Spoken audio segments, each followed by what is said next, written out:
That's right, by the things you say and do, right? I will observe you and know. If I go out into your yard and I see apples growing on a tree, what type of tree is it? Apple. Well, this is a good tree, right? It's an apple tree, right? We know by the fruits. We wouldn't expect to see an apple on a tree and then proclaim it to be a banana tree. Banana trees do not produce apples. So as Christians, we are going to produce certain fruits. We're going to look at this in just a minute, and if you want to be turning Galatians 5:19 through 21.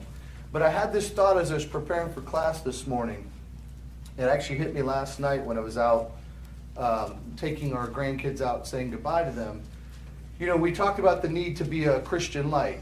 And as around my house, and probably around your house, it's the same, we have path lighting and uplighting around the house. We installed that intentionally. Not only does it make it look better, but what's the other obvious reason why you do that?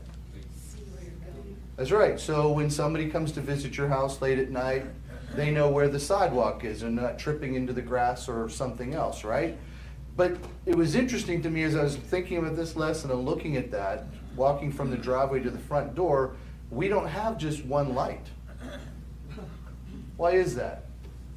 It's guiding you to a destination. That's right. One light leads you to the next light. That light leads you to another light. And I began to think how that applies to us as Christians.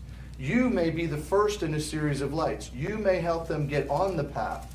But then they're introduced through your life to somebody else. They may be introduced to Jimmy. And Jimmy becomes that next light for them as they continue in their path. And I thought about how that is with Christians. We're not a single light reflecting Christ. We are a light in a constellation of lights leading people to Christ. And so each one of us has a role to play. Have you ever noticed if you have those path lights and one of those lights are out, where does your attention and focus go to? The one that's out. Are you the light that's out in your congregation?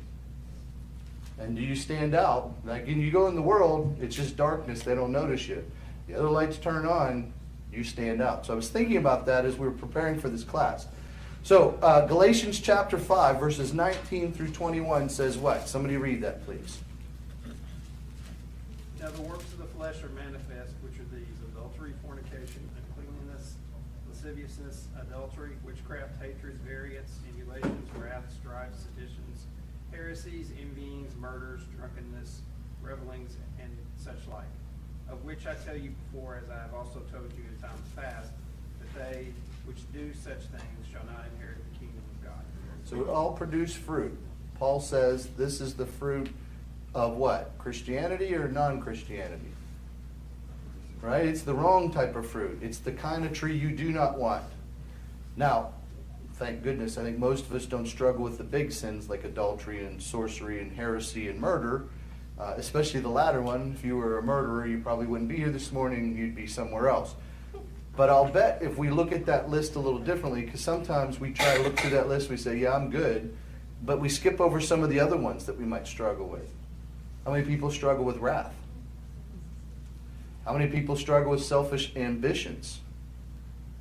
And some people say, well, I know I don't have any problem with divisions or dissensions, I think some translations say. But have you ever participated in a gossip, campaign? Where, you didn't like something that was going on and you and your little friends got your little corner and it was nothing positive, it was negative. Is that going to unify the church? Never. Is it going to show God in a good light and say, oh, that's God's people over there, we should probably pay attention to them? Never. So yeah, we look at this, we say, oh goodness, I don't have the problem of adultery. Yay for me. I'm not a sorcerer. I'm doing pretty good. But you blasted the guy who cut you off yesterday. Very visibly. He knew what you were saying. He couldn't hear you. He knew. He knew. Everybody else on the highway knew. Selfish ambition, or where am I at? Selfish ambition. What is a selfish ambition? My way, not your way, right? It doesn't matter how you apply it. It comes out the same. It's my way, not your way. A win is a win if it's a win for me. It's not a win if it's a win for somebody else. Is that Christianity?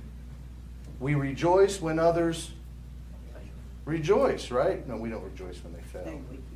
That would be the wrong thing. but we want to rejoice when others rejoice, right? So if something good may happen to you, I should be as happy for you as you are about the situation. So yes, we may not have the big sins, but we probably should be honest about some of the other things that we struggle with.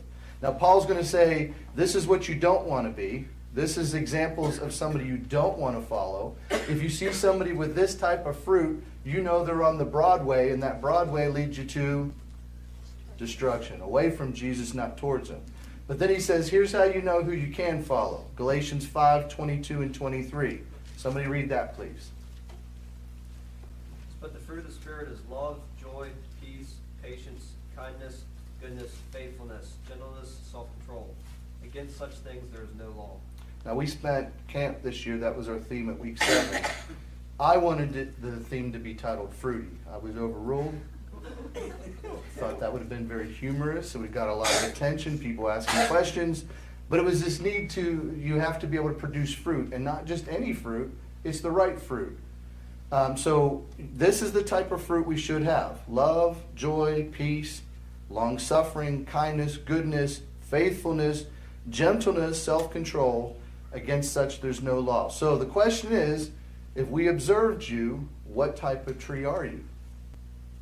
Are you the good tree or are you the bad tree? Have you ever had a good tree that wasn't healthy? Well, it's an apple tree. That's a good tree. That thing's sickly. And the fruit rots before it even ripens. You ever see one of those? Are you that kind of tree? Well, I'm not growing bad fruit.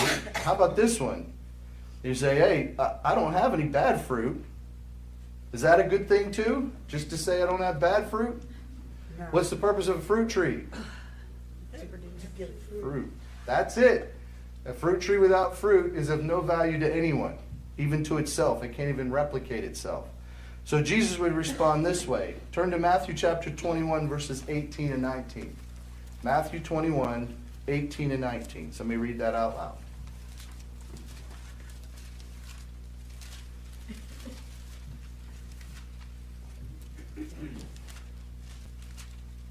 Matthew 21, 18 and 19. Now in the morning, when he returned to the city, he became hungry. And seeing a lone fig tree by the road, he came to it, and found nothing on it except leaves only. And he said to it, No longer shall there ever be any fruit from you. And at once the fig tree withered. How does Jesus feel about an unfruitful fruit tree?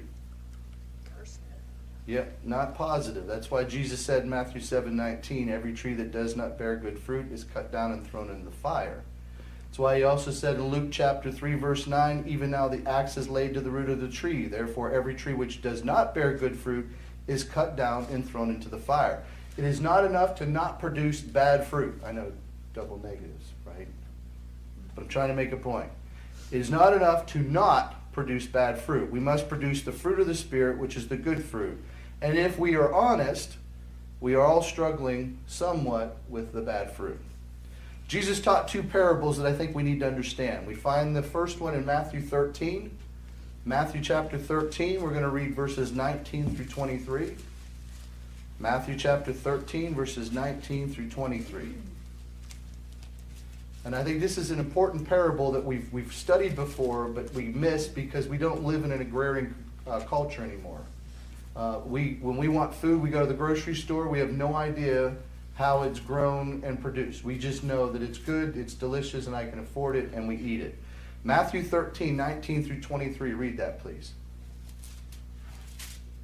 When anyone hears the word of the kingdom and does not understand it, the evil one comes and snatches what has been sown in his heart. This is what was sown along the path. As for what was sown on the rocky ground, this is the one who hears the word and immediately receives it with joy. Yet he has no root in himself and endures for a while, and when tribulation or persecution arises on the account of the word, immediately he falls away.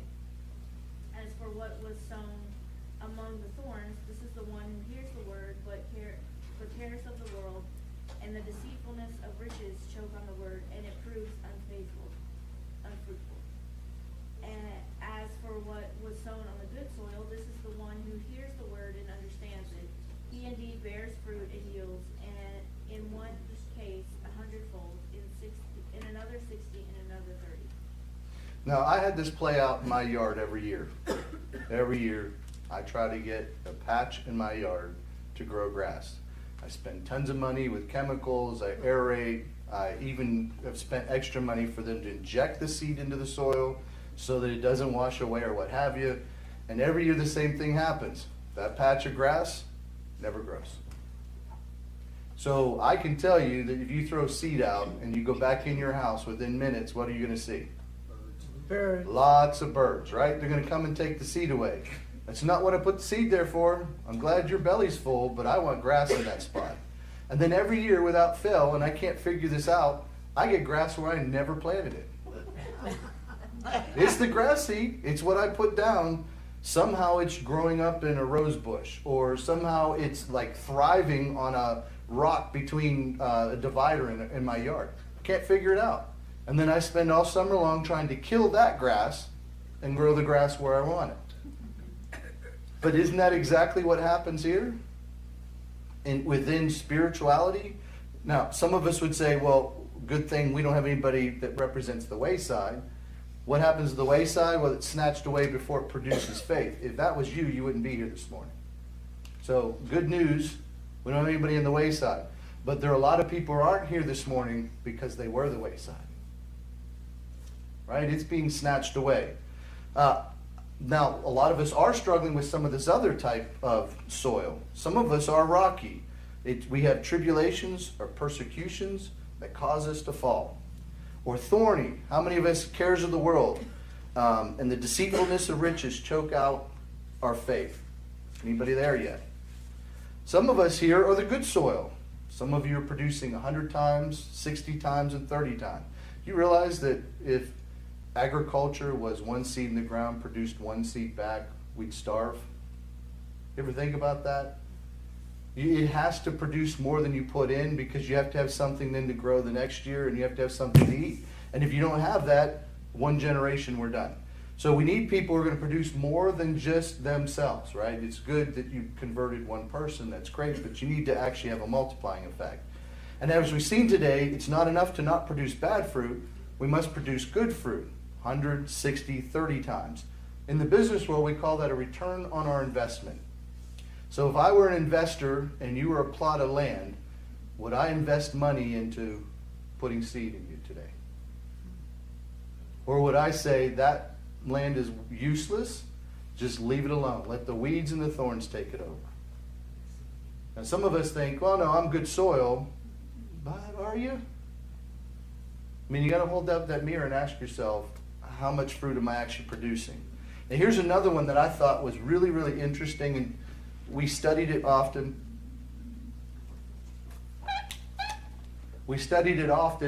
And until I really went deep into it, it didn't have the full meaning to me. Let's turn to Matthew 13, 24 through 30. 24 through 30. Matthew 13, verses 24 through 30. Are you turning that up? Somebody read that, please. Verses 24 through 30. Another parable he put forth to them, saying, the kingdom of heaven is like a man who sowed good seed in his field. But while men slept, his enemy came and sowed tares among the wheat and went his way. When the grain had sprouted and produced a crop, then the tares also appeared. So the servants of the owner came and said to him, Sir, did you not sow good seed in your field? How then does it have tares? He said to them, An enemy has done this. The servant said to him, Do you want us to go and gather them up? But he said, No, lest while you gather up the tares, you also uproot the wheat with them. Let both grow together until the harvest. And at that time of harvest, I will say to the reapers, First gather together the tares and bind them in bundles to burn them. Gather the wheat into my barn. So let's understand what this parable is. The man who sowed the good seed is who? Jesus. Okay, it's Jesus. And what is the field? It's the world. It's all of us. So we are either, do you realize, the wheat or the tares? And who's the enemy in this parable? Tares, Who's sowing the tares? Who's the bad person? devil. That's right, it'd be Satan, right? Satan and those that follow him. And the harvest would be? Judgment Day. Okay. Now it's interesting that the master says, no, don't go out and take care of the tares now. Let them both grow up together. Have you ever thought about why the master says that? Why does he not go after the tares right now? If we saw that happening, there'd be a lot of people who would become believers for the wrong reason. Potentially. Hold that thought. We'll come back to that in just a minute. Here's another one. In going after the tares at a crucial growth state for the wheat, are you going to likely damage wheat? Yes. So are you going to want to take any chance to harm wheat when it's in a fragile state? No. No, you're going to say, let them grow up together. I'll deal with it on the back end. Now, here's something I found fascinating. The difference between wheats and tares. Whenever I heard this as a kid, I'm like, well, just go pull the weeds. It's not that easy. So tares is only mentioned in Matthew 13, 25 through 30. And it's what we call bearded darnel, which is actually what it is. It's a species of ryegrass. It resembles wheat until the fruit is produced. It resembles wheat until the fruit is produced. If the master sent them into the field to deal with the tares today, it looks like the wheat. It's hard to tell them apart until when? The fruit is produced. The heads of the bearded darnel are hollow and have no fruit. So they have a head that looks like wheat, but there's nothing in it, nothing for you to eat. The seed of it is a poison that causes its victims to become drowsy. Wow, the spiritual parallels that if you eat the fruit of the tares, because you don't know the difference between a tare and a wheat, it's going to cause you to become lazy and tired. Malnourished. And malnourished, right, because there's nothing good in there. So Paul, and writing the saints in Corinth, is describing those who are not observing the Lord's Suppers correctly. And he says in 1 Corinthians 11:13, for this reason many are weak and sick among you, and many sleep. Because they didn't know the difference between what? The good and the bad. Tares and the wheat, right? They were following the wrong person. Paul, writing the saints in Rome, explaining Israel's fate, says, if you want to turn to Romans chapter 11, Romans 11, 7 through 8.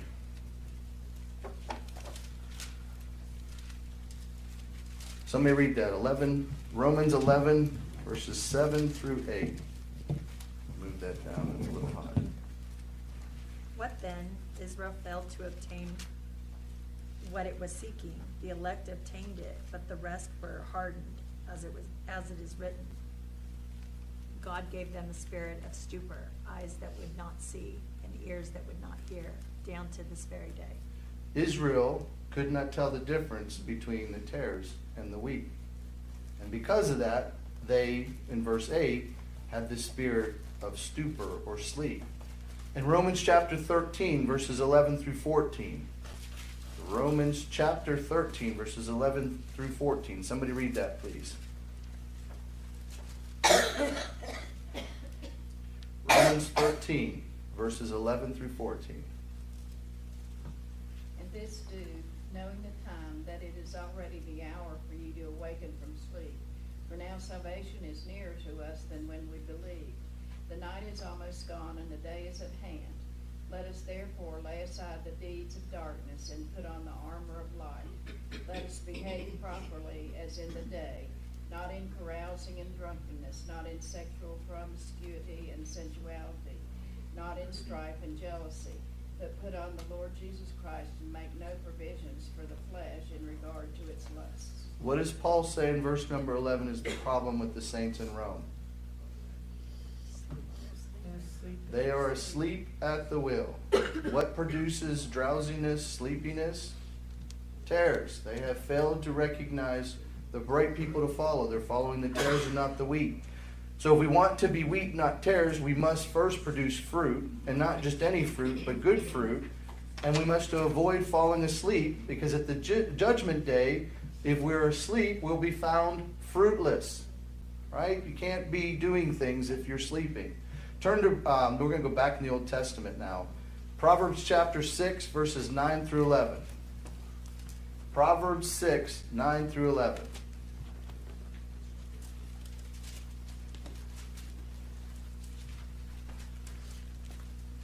Proverbs chapter 6, verses 9 through 11.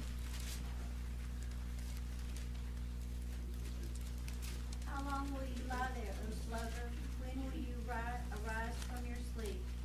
A little sleep, a little slumber, a little folding of the hands to rest, and poverty will come upon you like a robber, and want like an armed man. So what do we learn here? Does laziness or sleepiness produce anything? No, it doesn't physically, right? If I go and sleep all day, my boss is not paying me. What does my boss pay me for? Work. And I have to be awake. I have to be alert. I have to be doing my job. And it's true spiritually. Can we be asleep spiritually? Yep. I'll give you an example. You come to church on Sunday morning, you sit in the pew, you sing your songs, you eat your Lord's Supper, you do a little prayer, you go home, and that's the extent of your faith. We call that sleepwalking. Right? You're going through the motions, but there's no real activity there. All right, so true to the Church of Jesus Christ, if we're going to be, let me back up. Did my mic just go out? All right, so the true Church of Jesus Christ would then resemble its King. And it would produce fruit like its Savior, and it would produce good fruit and in large quantities. It would be filled with wheat as only good seed was given, and the harvest would be bountiful. If the Lord were to come back today, would he say that our work has produced a bounty? Now, the power's in the Word. It's good news. It's not relying on Rob being smart. It's not relying on me being crafty. It's not relying on anything other than what? What does Rob have to do? Sure. I got to be a Christian and share the good news, right? I got to have a hope in me that people look at me and go, what's different about you? And when they ask, I get to tell them. And then when I tell them, then what do? I give them a chance to make the same choice somebody gave me. You ever realize when we go through our lives and we don't share the good news, we're depriving them of what you were given? Imagine on Judgment Day, nobody had shared the good news with you. You're standing before God. You're guilty. You know you're guilty. And I was standing next to you. We were best friends forever. And I'm walking through the pearly gates going, nice knowing you. See you. Like, would you be a little upset with me in that moment? I know I would be. Why didn't you tell me if you know? Now, it's funny because I say this often. Meet somebody on a diet. How evangelistic are they? They got results. Do you have to even ask them? I mean, all you need to do is open the door. Man, you look great this morning. You may not even be talking about the weight. Oh, I lost 50 pounds. You did? Oh, yeah, I'm using this new thing, and you should do it. Here's this article, boom, boom, boom, boom, boom. Why is it we'll do that with something as trivial as our diet, but not with something as important as our spiritual well-being? So who plants the garden? We work hard to get rid of the soil. Let me back up. We work hard to rid the soil of rocks. We enrich that soil with nutrients. We buy precious seed. I know I do all this stuff every year. We water the seed faithfully. I know I do. My water bill is expensive because I'd like to have a nice grassy yard. And we guard it from insects and birds and other things. I know I spent money. I had plants that were dying, and somebody, I think it was Paul. Where's Paul? He's out there. He says, you got Japanese beetles. It's a Japanese beetle. Just buy this thing hanging in your yard. I think that next day we had like 50 just piled on top of each other in these bags. I had no idea. But we do things. We spend money.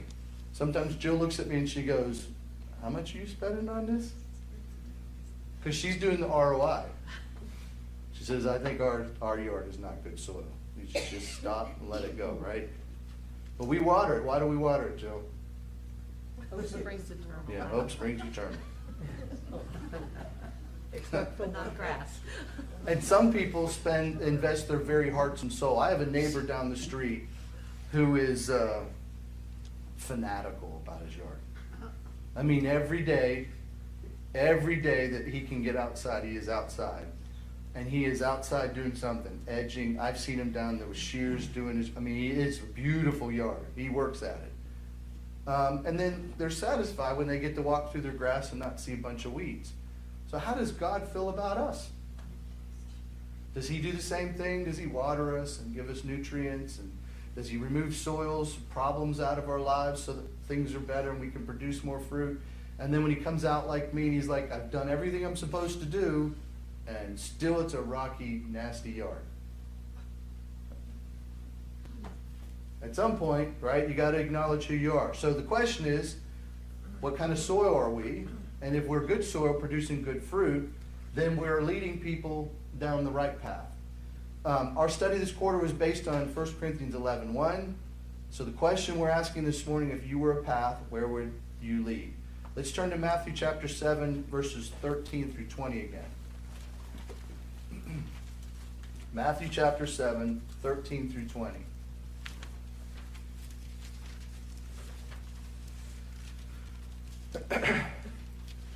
So the Bible says in verse 13, enter by the narrow gate, for wide is the gate and broad is the way that leads to destruction, and there are many who go by it. Because narrow is the gate and difficult is the way which leads to life, and there are few who find it. Beware of false prophets who come to you in sheep's clothing, but inwardly are ravenous wolves. Now, let me pause right there. I find it very interesting that Jesus, talking about a path, then switches to what? Beware of false prophets. False prophets lead you in a path that thinks you're leading to Christ, but is not, right? So he says, beware of them. They'll come to you in sheep's clothing, but they are inwardly ravenous wolves. Verse 16, you will know them by their fruits. Do men gather grapes from thorn bushes or figs from thistles? Even so, every good tree bears good fruit, but a bad tree bears bad fruit. A good tree cannot bear bad fruit, nor a bad tree bear good fruit. Every tree that does not bear fruit is cut down and thrown into the fire. Therefore, by their fruits you will know them. Yes? I think that's what confuses people too, because this person is so nice and they do so much. They do so many good works. You know, we've talked to friends that they believe anything their pastor says because they're such good people and they do so many good things. Yeah, So it's hard to Mhm. tell for them the fruits, what's good fruit, what's not good fruit. Yeah, the Bible talks about that too. Lord, Lord, have we not, right? Sometimes they even deceive themselves. They're like, well, look at all the great things I've done. I don't know you. And what was the criteria Jesus uses in that passage? I don't know you. You did not do what? The will of my Father, right? And I think about that often too. Idolatry technically is worshiping anything other than God. But idolatry also is creating God in your own image. Right? So to your point, oh, that preacher, he's funny. You know, he knows everything about Pittsburgh, blah, blah, blah. He looks a lot like me. That's why I like him. You know, the funny thing is employers, and we've taken classes on this, if you're not careful, you keep hiring yourself. Right? Because, hey, I'm awesome, so I want to hire somebody just like me. What happens to a team that becomes very myopic and very centered around one type of thinking? It's not good at all, right? You need to say, here's where I'm good, here's where I'm weak. John is very strong in the areas I'm weak. If I hire John, we're stronger together, right? But we tend to hire people that are like us. That makes us comfortable. And to your point, we're not using the scripture as the guide. We're using our own guide. Like, I like him. He's handsome. He's got a nice smile. He speaks well. All of those things, which really is not a preacher, but a politician. And politicians are not known for peddling the truth. They peddle something else. Okay, where am I now? So what type of fruit are we producing? Are we in the business? Are we a good ROI? Are we producing 100 times, 60 times, 30 times? If you were a 401k that is losing money or had anemic growth, would people invest in you? No. I know I don't. I have a meeting with our financial. We go through that and we sell those. That's a bad stock. We're out of that. So the question is, are you a good investment? How does God feel about you? Does he see you as an unprofitable servant? Let's turn to Matthew chapter 25, verses 26 through 30. Matthew 25, 26 through 30 as we start to wrap this lesson up. Matthew 25, verses 26 through 30. But the Lord answered and said to him, You wicked and lazy servant, you knew that I reap where I have not sown and gathered where I have not scattered seed. Sound kind of like the other verses we've been reading this morning? So you ought to have deposited my money with the bankers, that at my coming I would receive back my own with interest. Therefore take the talent from him and give it to the one who has 10 talents. For to everyone who has, more will be given, and he will have abundance. But from him who does not have, even what he has will be taken away. Verse 30, and cast the unprofitable servant into the outer darkness, where there will be weeping and gnashing of teeth. What is gnashing of teeth? Crying. It's where you're in such agony that you, right? It's not a good moment. What happens to the unprofitable servant? He's not given a promotion. He's not given a raise. Nobody's celebrating him. He's not the employee of the month. It's the opposite, right? It's bad. The question is, are we a good servant or a bad servant? Are we producing good fruit or bad fruit? If we're a path, are we leading people towards Christ or away from Christ? If we go back to our core verse in Matthew 7, 21 through 23, we find this in 21 through 23, which we talked about already. Not everyone who says to me, Lord, Lord, shall enter the kingdom of heaven, but he who does the will of my Father in heaven. Many will say to me in that day, Lord, Lord, have we not prophesied in your name, cast out demons in your name, and done many wonders in your name? And then I will declare to them, I never knew you. Depart from me, you who practice lawlessness. So the question is, if I follow your example, if I don't know anything about the Bible, or I know little about the Bible, and I will observe you as a Christian, would you lead me towards Christ or towards destruction? If I followed you, would you lead me to, who would you lead me to? What I'm trying to think what I'm trying to say here. Would you lead me to Christ or would you lead me away? How do we know which path is the good path and which path is the bad path? How do we know? We talked about it. We looked at some verses. There's a whole lot more people on the bad path than the good path. Well, that's usually a good criteria. If you're in the majority, you should have, and not always wrong, because you could be in, you could have a selection situation where I'm hanging out with nothing but Christians, and so, hey, yeah, we're all going to the right path. That would be the wrong. If the world, in general, is agreeing with you, probably the first flag, right? Maybe I got something wrong here. What's another way we know which is the good path and the bad path? Study the Bible. You got to know the Bible, right? I have to compare you against what the Bible says, and if I do that, I can say, oh, Ann has good fruit according to the Bible, therefore I can trust you to help mentor me, lead me, and guide me, right? But if I say, well, I think Ann's a good person, she's got a good smile, and she's friendly, and she does wonderful things, but then I start observing her and measuring against the Bible and find out the other, I'm not going to give her any access to me, right? So the question is, are we being that to others? Are we being the good path that others can lead? Are we being that light like on my walkway? Are we being that path light that helps lead people towards Christ? You do not want to be like the fruitless fig tree. What happened to the fruitless fig tree? It was cut down. And he Thrown cursed it, fire. and it never produced fruit again. You don't want to be bad, a tree producing bad fruit. What does Jesus says he's going to do? Cut it down and cast it into the fire.